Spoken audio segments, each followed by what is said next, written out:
durabilité. Alors là, ça commence à savoir un petit peu. Mais entre nos renouvellements de smartphones tous les 18 mois en moyenne en France, la consommation de données et d'électricité face à la demande croissante d'utilisation de services et de produits numériques, le digital aujourd'hui c'est 3,7% des émissions de gaz à effet de serre. Alors un numérique exemplaire, responsable pour la planète, on repassera aussi. Le tableau est dressé. Merci à nos 5 invités d'être là. Je vous donne 1 minute pile pour vous présenter. Comme vous êtes 5, il y aura beaucoup de tours de parole, mais je vous donne juste 1 minute pour vous présenter et nous dire un petit peu pourquoi vous êtes là ce soir avec nous. On va commencer par Jean-Louis Carvès. Avec le micro, ce sera idéal. Ça marche. Donc Jean-Louis Carvès, je suis responsable diversité et inclusion pour IBM depuis un certain nombre d'années déjà. J'ai pas mal d'engagement sur les sujets de l'inclusion, que ce soit au niveau du handicap, au niveau des femmes, puisque je fais aussi partie avec Sandrine d'une association qui s'appelle Digital Ladies and Allies. Donc je suis un ally et donc je suis le vice-président. Il y a des hommes dans les associations qui défendent les femmes, et c'est tant mieux. J'ai pas mal d'autres engagements. Je suis intervenu chez Audencia l'an dernier sur comment assumer cette différence dans l'entreprise, histoire de préparer un peu nos jeunes au monde cruel de l'entreprise et à l'inclusion plus ou moins et à la façon de l'appréhender et d'affirmer cette différence. Je suis très heureux d'être là ce soir, bien n'étant pas de la région, et de témoigner avec des gens qui partagent mes valeurs, y compris l'animateur. Merci Jean-Louis. Sandrine Charpentier. Donc, bonsoir à toutes et à tous. Je suis ravie d'être là avec ce beau panel mixte et dans la diversité. Donc moi je suis Sandrine Charpentier, donc je suis directrice d'Incubator à Nantes, qui est Incubator, c'est un réseau d'incubateurs de start-up du numérique, un réseau national qui accompagne des porteurs de projets. Et donc évidemment, on veille à bien encourager la diversité et l'inclusion et à avoir aussi des pratiques, travailler sur des pratiques autour d'un numérique responsable. J'ai aussi cofondé l'association Femmes du Digital West ici en Pays de la Loire, donc très impliquée aussi sur ces sujets d'encourager la mixité avec les hommes et les femmes et les acteurs de l'écosystème numérique sur ce sujet dans la tech. Et puis j'ai aussi créé une innovation qui s'appelle Mixity, dont je vous parlais tout à l'heure, pour vraiment aussi encourager les organisations, les entreprises à piloter avec la donnée numérique et la data leur engagement diversité et inclusion. Donc Anne-Laure Guilleneuve, donc je travaille pour Audencia, école de management à Nantes. Donc moi je suis responsable d'un pôle qui s'appelle le pôle recherche et business et je travaille depuis bientôt 7 ans dans la chaire RSE d'Audencia, donc une chaire qui est dédiée en fait à la responsabilité sociétale des entreprises. Au sein de laquelle j'ai eu la chance de piloter depuis 2 ans un projet que peut-être certains d'entre vous connaissent qui s'appelle Nego Training, donc pour former les femmes gratuitement à la négociation salariale. Et donc j'ai l'occasion régulièrement de rencontrer des femmes qui viennent du secteur du digital, secteur informatique, donc je pourrais peut-être en parler un petit peu tout à l'heure. Et puis chaire dans laquelle aussi on a depuis plusieurs semaines, depuis plusieurs mois même, commencé à investiguer le sujet du numérique responsable, notamment avec Rémi. Et on a lancé un groupe de travail avec les réseaux sur le territoire sur le sujet, donc voilà, je pense que j'en reparlerai aussi tout à l'heure. Merci. Thierry Lebouc de GridSpector. Bonjour, Thierry Lebouc, donc je suis le président de GridSpector que j'ai fondé il y a 9 ans. On édite une solution qui accompagne les développeurs, tous ceux qui participent à la fabrication du numérique, à piloter, donc mesurer et puis réduire les impacts énergétiques, les impacts ressources quand on fabrique le numérique. Voilà, puisqu'on l'a vu en introduction, le numérique consomme de plus en plus de ressources et de plus en plus impactant. On peut aussi donner le chiffre effectivement d'un numérique qui sera en 2025 l'équivalent en empreinte carbone des véhicules légers dans le monde. Voilà. Donc on voit bien qu'il y a une progression très forte. Et si tout le monde ne fait pas attention à cet impact, bien on se dirige toujours vers un numérique qui ne sera pas responsable et qui ne sera peut-être pas vivable. Voilà. Donc nous, on aide ces développeurs, on aide ces architectes, tous ceux qui participent à la fabrication du numérique, à intégrer la dimension de la ressource, piloter la ressource et bien sûr la réduire s'il le faut. Merci. Vincent Lost, bonsoir. Donc, je suis honoré d'avoir été invité à cette table ronde. On vient tout juste de terminer le handicap, donc désolé, j'avais voulu venir, mais trop fatigué. Rapidement, personnellement, j'ai quelques responsabilités dans le sport et le handicap, et ça fait 7 ans, notamment par donc l'histoire de Jade,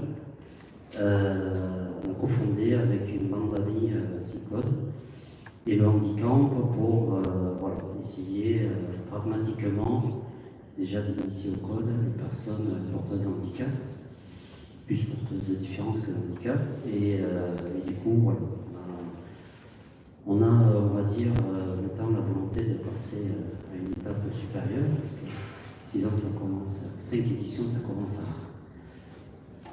à faire long. Et donc voilà, je suis simplement porte-parole d'un certain public qui aimerait que l'inclusion, plus que l'inclusion, je pense à l'infusion, ça c'est un peu plus ma conception maintenant de l'inclusion, d'être une réalité et de leur permettre de trouver notamment un job. Merci à vous 5. Avant de poser une première question, j'ai une demande à vous faire, à vous 5 en particulier, puis à la salle également si vous voulez jouer à ce petit jeu. Souvent on a tendance à dire les hommes et les femmes, parce que si vous observez les gens dire, souvent tout le monde dit les hommes et les femmes. Mais si on prend quelques exemples, comme le secrétariat d'État chargé de l'égalité, on dit bien les femmes et les hommes, le F étant avant le H. Donc je vous demanderai sur cette table ronde si vous voulez bien jouer le jeu, de respecter l'ordre alphabétique et de dire les femmes et les hommes. Comme par exemple dans la loi, les femmes et les hommes sont égaux. Ça fonctionne bien. Mais j'ai surpris plutôt quelques personnes, comme voilà, le GRT Gaz. Alors si vous connaissez des personnes de GRT Gaz, n'hésitez pas à leur dire de faire un petit échange. Bon, pareil, s'il y a des personnes de l'UNESCO qui sont présentes ici, n'hésitez pas non plus, ça peut marcher. Et puis j'ai un dernier exemple, si vous connaissez des personnes de Femmes Digital Ouest, ça marche aussi. Voilà, c'était pour la feedback. Pourquoi je dis parfait et c'est vraiment un sujet complexe. Pour commencer, je voudrais juste vous faire réagir sur ces annonces qui ont été faites pendant France Digital Day de la part d'Emmanuel Macron. Alors 5 milliards d'euros pour les startups, la création du French Tech Tremplin, qui, selon ses dires, aura pour objectif de favoriser plus de mixité, diversité sociale, présence des femmes dans le numérique. Qu'est-ce que vous en pensez? Bonne initiative, mauvaise initiative, ça peut être intéressant.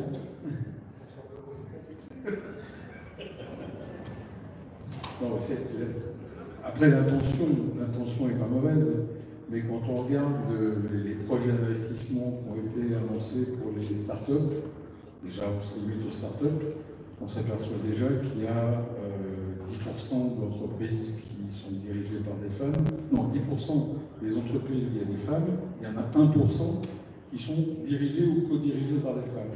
Donc en termes de mixité, je pense que là, il y a déjà une erreur.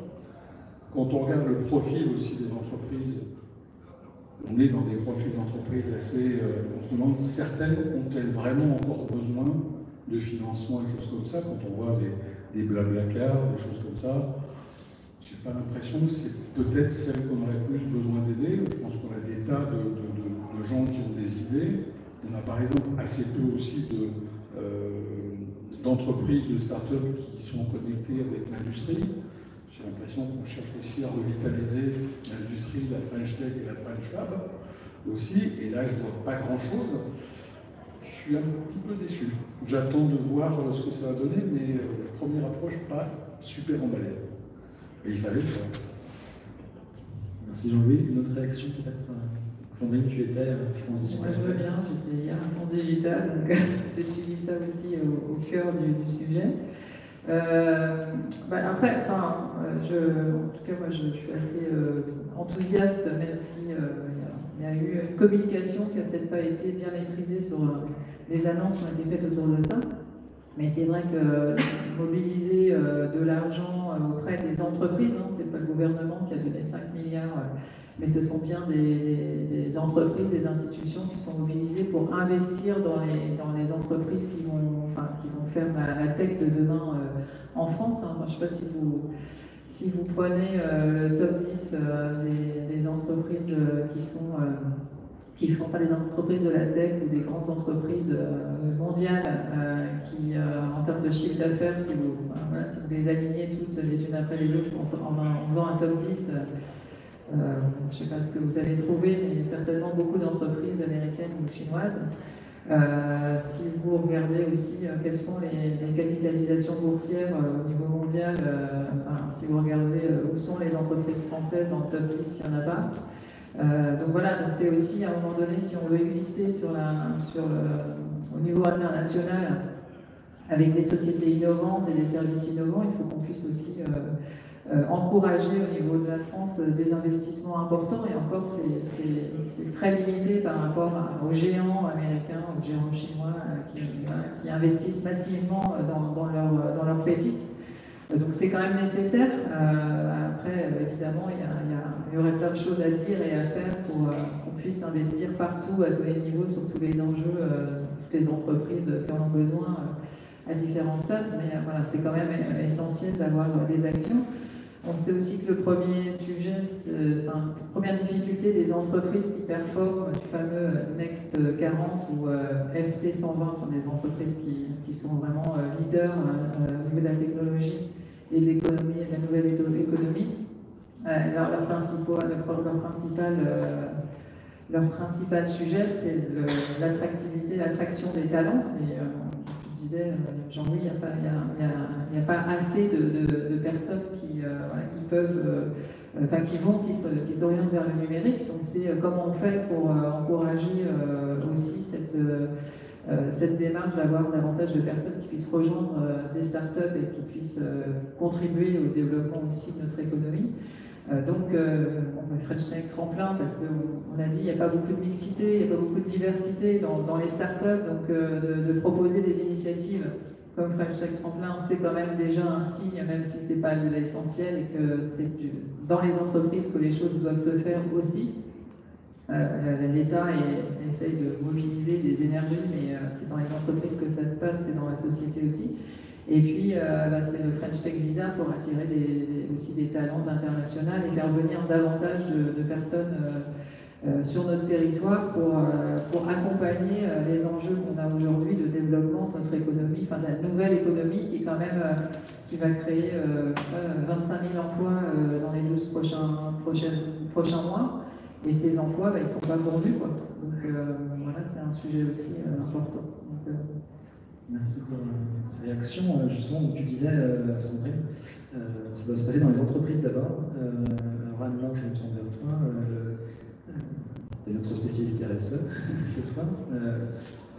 La RSE en entreprise, c'est quelque chose qui a globalement infusé, mais le numérique responsable, par contre, c'est une notion qui est encore assez lointaine.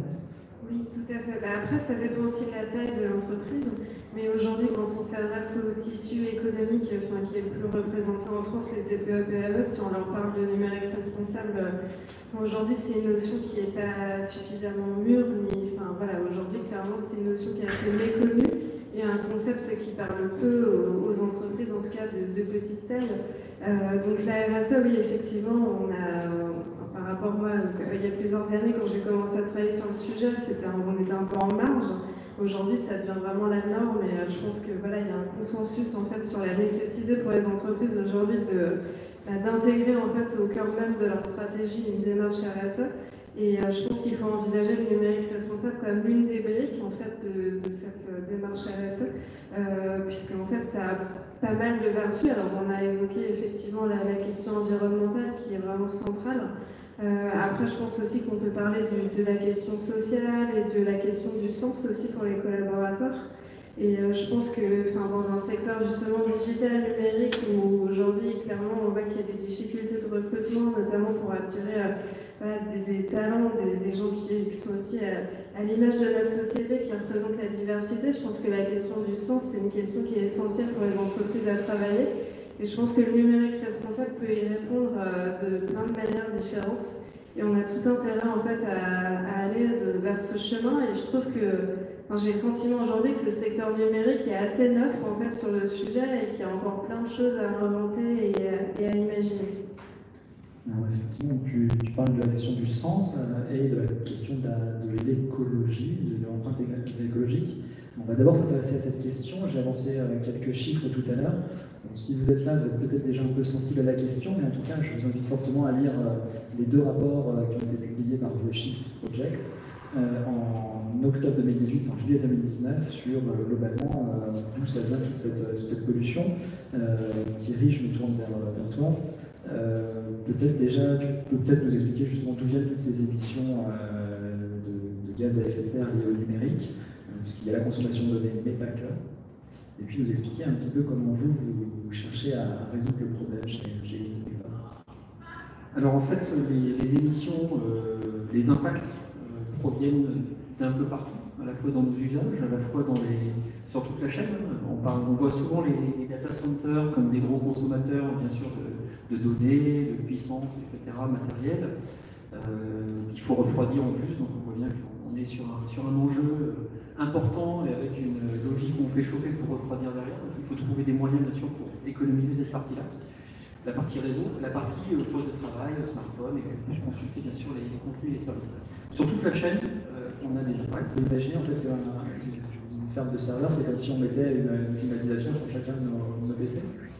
En fait, aujourd'hui, il y a d'ailleurs des projets qui permettent de faire du préchauffage d'eau chaude dans un système de chauffage qui permet de préchauffer l'eau chaude dans les collectifs, les petits collectifs, et d'avoir donc un data center comme chauffage. C'est des projets Steamergy. Et donc on voit bien que là, on commence à rentrer dans quelque chose d'intéressant. Moi, je dirais qu'aujourd'hui, le début de la chaîne, c'est nous tous. C'est-à-dire que c'est nous, en tant que consommateurs d'informations, consommateurs de contenu, qui sommes finalement les principaux, on va dire, acteurs. Parce que c'est nous qui demandons une vidéo en ligne, c'est nous qui demandons des services. C'est plus pratique que de se déplacer. Donc on est tous finalement acteurs, bien sûr, de cet impact. Donc on a forcément une part de responsabilité dans cet impact. On ne maîtrise pas ce qu'a fait pour nous celui qui a produit le service numérique. Et lui, il doit le fabriquer de manière la plus frugale possible, en essayant de trouver, indépendamment des leviers, on va dire, du green, de l'écologie, parce que c'est pas toujours facile de faire passer ces leviers-là dans l'entreprise. L'entreprise aujourd'hui fonctionne avec un principal levier qui est l'économique. Donc si vous ne trouvez pas une correspondance entre l'écologie qui va essayer de mettre en œuvre, à part pour son image, et l'économie de l'entreprise, ça va avoir du mal à prendre. Il faut trouver forcément quelque chose qui va avoir du sens, malheureusement encore pour l'entreprise, même si on parle de RSE dans les entreprises. On voit bien que le driver, un des drivers, et le driver le plus important bien sûr pour l'entreprise, souvent c'est l'économique. Donc comment finalement on fait le lien dans le numérique entre l'écologie et l'économique? C'est un enjeu qui est fort. Et c'est à partir de là qu'on pourra peut-être commencer à trouver des moyens de faire changer ce monde du numérique. Nous, consommateurs, c'est compliqué, on s'habitue effectivement à des usages, on s'habitue à pas mal de choses dans le numérique qui explosent en temps de consommation, bien sûr, sur la planète de plus en plus utilisateurs, et puis on utilise des services qui sont de plus en plus consommateurs. On sait que la vidéo représente beaucoup aujourd'hui dans cet impact. Mais pas que. La blockchain, plein de choses qui arrivent, qui sont des sujets intéressants, mais qui aussi ont leur part de sombre, on va dire, leur part sombre de consommation, et qui nous procurent un numérique qui consomme de plus en plus. On peut agir à plein d'endroits.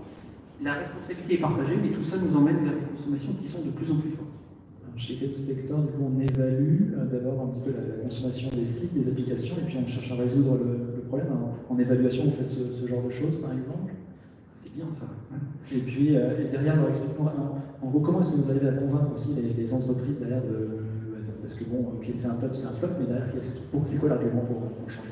Alors, en fait, aujourd'hui, les sociétés n'aiment pas qu'on parle en mal de leur marque. C'est-à-dire qu'on l'a vu, elles mettent en place des actions RSE. Moi, j'ai eu par exemple le responsable informatique de la Redoute qui me dit « Ah ben non, on ne peut pas nous dire qu'on n'est pas bien classé, on fait plein d'actions, etc. » Je dis, ils sont bien classés parce qu'en fait, ils consomment. On a mesuré leur site web et on a vu qu'ils consommaient plus que les autres. Bon, on leur dit, bah, écoutez, rien n'est perdu, hein, vous êtes dernier aujourd'hui, mais vous pourriez être premier demain. Donc, ne restez pas les bras croisés et faites les choses maintenant correctement. Donc, on les fait réagir, parce que si on ne les fait pas réagir, d'une certaine manière, On peut utiliser beaucoup de ressources, on veut être performant parce qu'il faut s'afficher rapidement, il faut avoir finalement quelque chose qui soit bon pour acheter quelque chose. Enfin, on est tous conscients qu'il faut aller vite. Mais si on utilise beaucoup de ressources pour le faire, on consomme beaucoup. Donc nous, on leur dit essayez d'être à la fois performant et on va dire moins consommateur, donc plus efficient. Et donc c'est là où on peut commencer à écrire des belles histoires avec eux. Il y en a avec qui on a commencé, donc voilà, maintenant il y en a aussi qui restent à convaincre. Et c'est la manière dont on essaye de les faire réagir chez GreenSpector. Ok, merci. On va passer sur un second sujet. On va revenir à toi, Sandrine, sur la question de... Tu me parlais du projet Mixity. Alors Mixity, pour l'instant, ça ressemble à ça. Peut-être d'abord, nous expliquer un petit peu le projet, et puis nous dire en quoi ça va être utile pour plus d'inclusion, parce que c'est quand même ça l'objectif, je crois, de plus de diversité dans le numérique. Oui, en fait, ça rejoint ce qu'on dit sur l'impact environnemental et le besoin, enfin finalement, avec tout ce qu'on voit aujourd'hui autour de l'entreprise à mission, du changement récemment de la loi Pacte aussi, qui engage les entreprises, qui étaient jusqu'ici plutôt le problème, à être un peu aussi apporteurs de solutions, parce que les entreprises peuvent aussi agir pour améliorer des choses, pas que au niveau économique, mais aussi avec un engagement d'avoir un impact, en tout cas d'avoir une responsabilité environnementale et sociale dans les activités qui sont menées. Donc on s'est dit finalement, il y a des éléments pour mesurer la performance économique des organisations. De plus en plus, on va devoir mesurer aussi la performance environnementale. On le voit avec ce qui vient d'être dit. Et puis l'humain dans tout ça, parce que l'humain quand même, c'est vous, c'est nous, c'est aussi nous qui faisons les entreprises, qui faisons la société.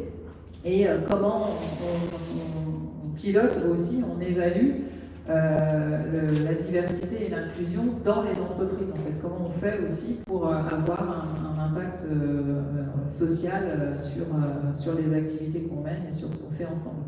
Et donc, on a regardé ce qui existait autour de ces sujets-là. Donc, il y a évidemment des labels, des référentiels de notation extra-financière qui peuvent évaluer la diversité.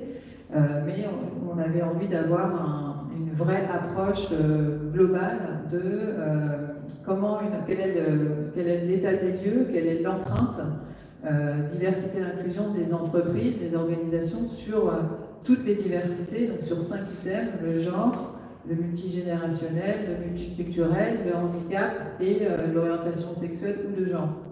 Et donc on n'a pas trouvé cet outil et on s'est dit que les données, le digital, le numérique aujourd'hui peut permettre d'apporter aussi des innovations et une réponse à ces enjeux de diversité et d'inclusion dans les organisations. On a décidé de créer Mixity, qui est un outil digital, une plateforme qui permet de réaliser l'empreinte des organisations sur tous ces sujets-là et d'apporter, avec toutes ces données qu'on collecte, des bonnes pratiques, des actions pour améliorer la diversité et l'inclusion en travaillant avec les organisations. Parce que moi, on est convaincus, avec Dominique Prochu aussi, qui a cofondé, qui est dans la salle, qui a cofondé Mixity avec nous, que c'est en travaillant avec les entreprises, avec les organisations, avec les collectivités, avec les associations, qu'on va construire une vraie démarche engagée d'inclusion.